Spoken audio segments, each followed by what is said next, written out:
It's good to be back recording Stars of Tomorrow. Don't you just love when somebody's just a play you've never heard of but looks really exciting? Well, this episode's just that. Here we go.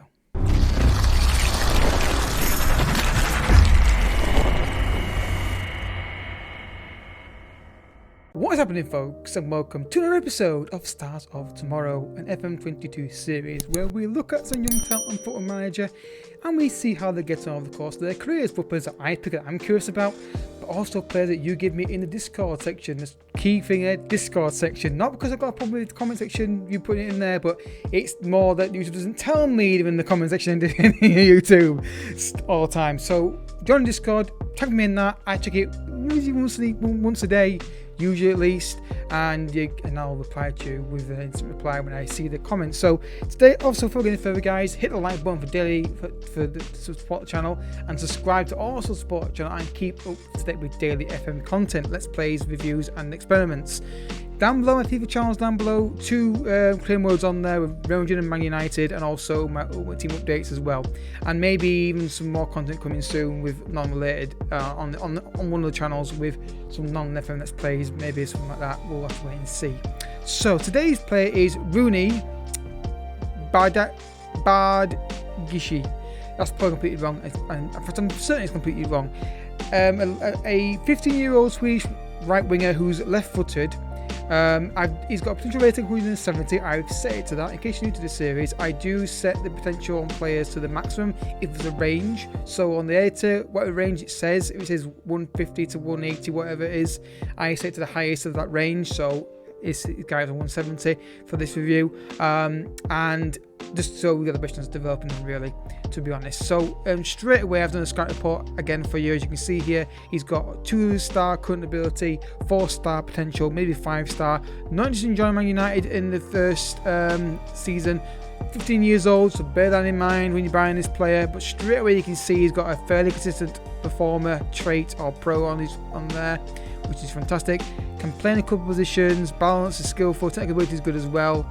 You look at the technical abilities, he's very strong on his left foot, very strong on his right foot, so could argue 2-footed, so you can play him wide left if you wanted to as well. He shoots from distance, plays 1-2s, runs balls and then cuts inside from right wing, so he fits the inside forward perfectly. So the main stats that stand out for you are his dribbling, finishing and first touch are fantastic. Long shots 13 as well. The pace looks really good as well. He's an absolutely fantastic little gem. Obviously he's signed for free. What a deal that is. So obviously 15 years old, you've got to bear that in mind if your league has a requirement of age and that kind of thing. But yeah, let's continue, guys, the first jump and see how he gets on in the first 3 or 4 years in his career. Alright, folks, 18 years old now, and you can see a bit more green in the other positions on where he can play. Slight increases, nothing dramatic. Technique, flair, and agility standing out as the highest. Good anticipation, good dribbling, 15, brilliant. Still got the same player traits on here. Injury record is not too serious. One fractured lower leg for 2 months, so that's not good. But as you can see here, he's got not a lot of first opportunities. He's got 3 goals that season. This year he's got 4, so he's slowly getting to the team. Again, it's all down to getting the player used and played, to be honest. I think I could see him being a left winger or right winger easily. You push make him a striker if you wanted to. The technique's there, the composure and finishing aren't far away either. So you could do that, but with the traits he has, big 1-2s, runs balls and cuts inside, you're gonna make him more of a winger, aren't you? It's my opinion anyway, but of course you guys can have your own opinion on that as well. So will he get more first team football at FC Copenhagen, or we're gonna see him kind of drift away a little bit? Hopefully it's the first one. Alright, folks, let's go. We should have signed him up. 22 years old, and look at the valuation, 3,607 million. That's so wide ranging, it's pointless having it. And there, 15 for composure, the fitness is going up to fitness 16. Only got 3 traits now. One's plays 1-2s, runs the ball often and cuts left and right wing. Still natural in the right wing position, which I don't really expect that to change, to be honest. But looking a really nice little player. But he's moved club though. First of all, the injury record is still okay. Nothing really concerning me there, a glancing view. So Copenhagen, he got 4 and 4, then 10 and 9, so a bit of an increase there, fantastic. Then he goes to Atletico Madrid and he gets 7 goals for £12.5 million, rising to possibly £15 million. Then he got, again, he's not been played enough, is he?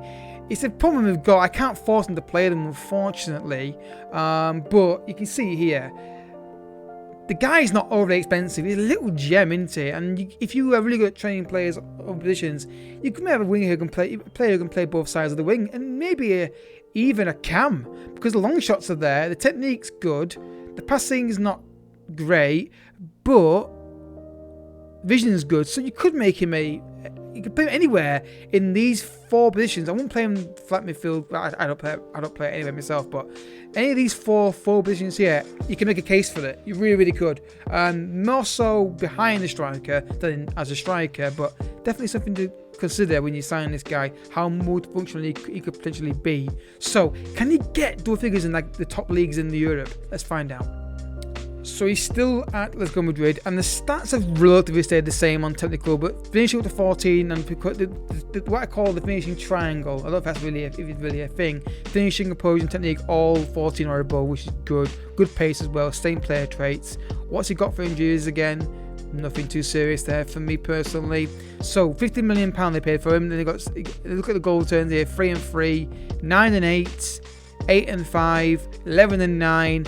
13 and 12. So you can see here, as he gets a bit older and more developed, he's starting to get the goals and assists. He wants to leave the club, end of contract, so someone's getting him on a free transfer, and it's basically, look at the guys trying to sign him. Everyone wants him. So yeah, I mean, imagine if you get older on yourself and developing a bit more than maybe let's go at the start of his career here. You never know, how he could do. So we're going to go forward with 3 years. I want to see if he can continue to double figure goal return, because after 29, 30 will start dropping down a little bit, so let's have a see if you can do it. On to PSG, and as I said, there's starting to be a little dip now in general stats, but still got the same player traits, relatively the same kind of stats across the board, technical, mental and physical. Injuries, I don't suspect anything to be seriously wrong here. There's quite a few, but nothing that's dramatically wrong with that, me personally. So he left to go to Man City on a free transfer and got 11 goals and 5. Then you got 8 and 5. PSG signed for £71 million. They got 11 and 9. So I think the thing to do here is get this guy early. Don't let him go elsewhere early on. Develop him early as well. If you can get him early, really early, and then loan him out when he gets to the age where you can do that. Or even better yet, if you really don't, you've got a really functional team, you can drop him in there and play him first team, even better. But a really nice gym, and thank you so much, my friend, for the suggestion. I forget the person's name because I've been doing so much content today, I've lost track of who said what on what video. So thank you for watching, folks. If you have enjoyed the episode, I hope you have, don't forget to hit the like button down below and subscribe if you're new as well. If you've got a player you want to get featured on these videos, all you've got to do is join Discord. There's a section there called Stars of Tomorrow Requests. Put the player name in there, or as much detailed player as you can, and I will reply to you as soon as I can. Don't forget, also down below is my second channel for FIFA content, and my Twitch is down below as well. I'll catch you all in the next video. Thank you for watching. Bye bye.